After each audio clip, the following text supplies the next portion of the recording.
Uh, the primary channels used by the individuals to communicate with others are radio and television, email, tone of voice, sight and sound.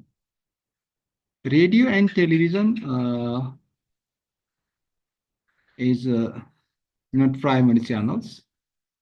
Uh, and email also it is not primary channels. It is secondary channels.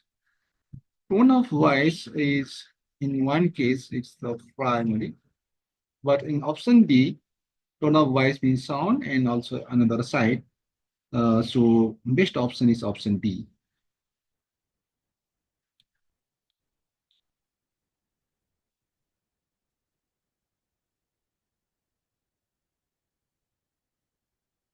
Communication primarily occurs through the visual, body language, facial expression, and auditory, tone of voice, spoken word channels. There are the fundamental ways individuals exchange information, face-to-face interaction.